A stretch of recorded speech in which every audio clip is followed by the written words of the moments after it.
you going, guys? Welcome to the channel. John from Outdoors 4x4. First video, 12 volt install. It's going to be a good one. We've got opposite lock at Newcastle doing this one for me. So we've got a Redarc dual battery gauge monitor go in. We've got a Redarc bcdc charger. That's a 25 amp one. We've got to reposition that, move it to the front of the vehicle away from your turbo, as this is a G Patrol. Motors get hot. And we've got to move one of my batteries to the back, so we're going to have both batteries in the back now. So I run 2 calcium batteries, and we've got to just wire up a compressor for my airbags, and just got some cigarette outlets and USB things to install as well. So it's going to be a big day. So have fun, guys. Subscribe. How you going, guys? We're here at opposite lock Newcastle. We're getting 12 volt done here on the Patrol. You can see it's in the workshop here. Guys are off here getting it done. We'll go have a look, eh? Alright guys, we're in the workshop here. We'll take you through what's actually getting done.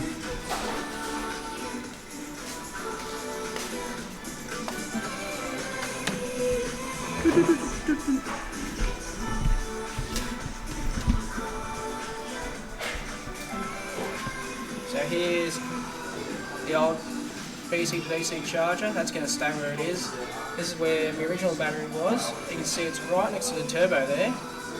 So we're going to move it and take it all the way.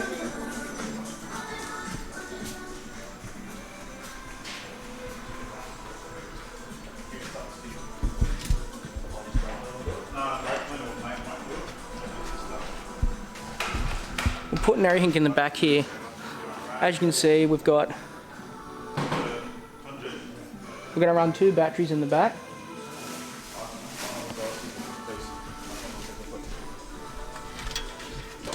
How much you want? We've got outlet there, another outlet in the back. We've got my compressor down in there, with a switch panel with the MSA drawers. So we've got a lot of wiring to do. We've got a full day here.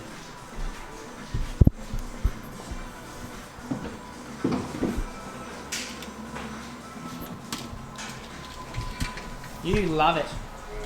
What?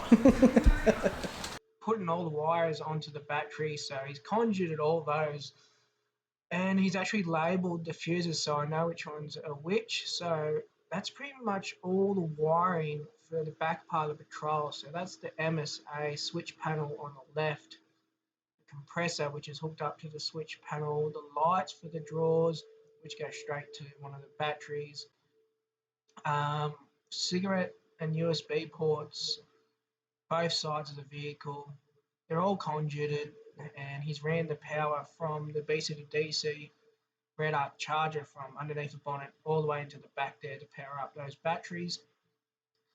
What's left is the gauge, Redarc gauge, dual battery gauge, and I think there's just a little small other cords we've got to run, and that's pretty much the back of the Patrol done.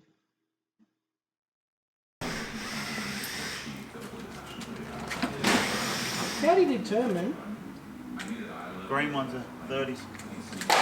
what kind of amp you actually need for it?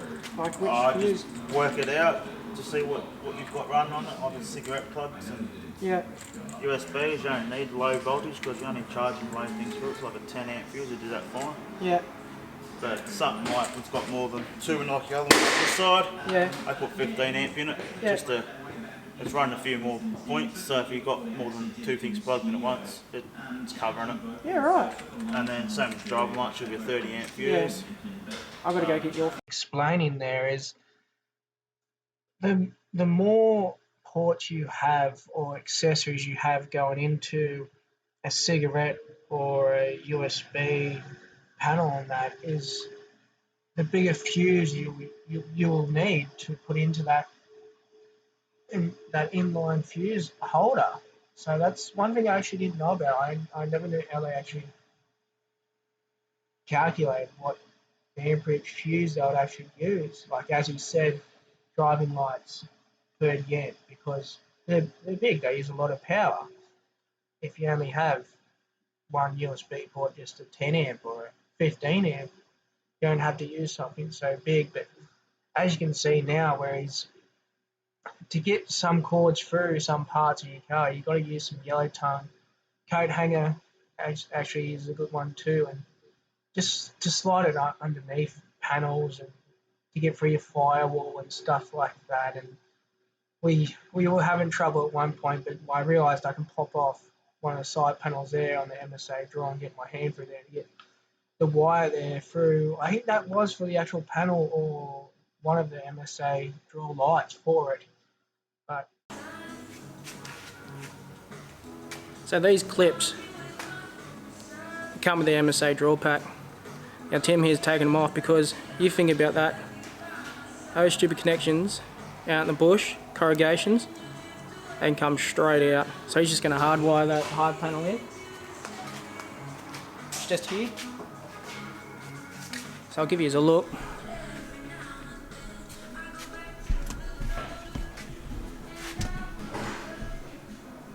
Just going to hardwire those in and take those clips out. Now I would have never thought of that.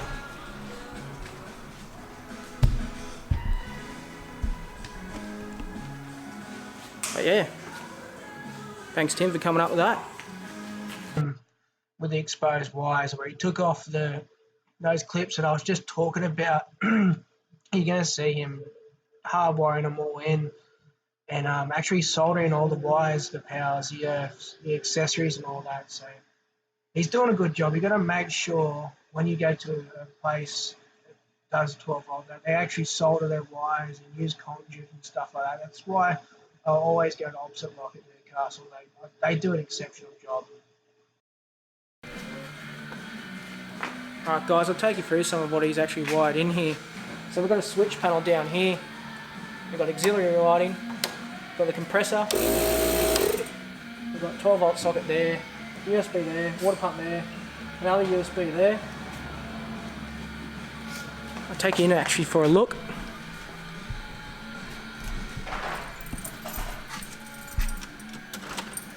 So that's the outlet there. So that's got my controls for my compressor and all that in there. We have another outlet just there. So that's got a gauge on it as well, and USB. Here's my batteries here. And just behind that is another cigarette outlet there as well.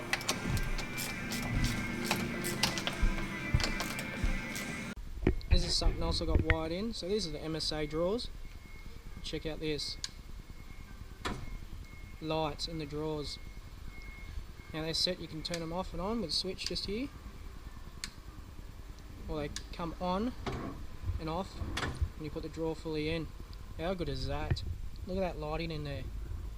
So he's wired all that in too. So there you go guys, it's charging on the Redarc gauge. You can see the show is charging. Gauge down here shows it's charging. Another good thing with the Redarc things is I have a red light to show the actual charger is working. And there are the other switches there for the Redarc gauges as well, the ID connections and all that.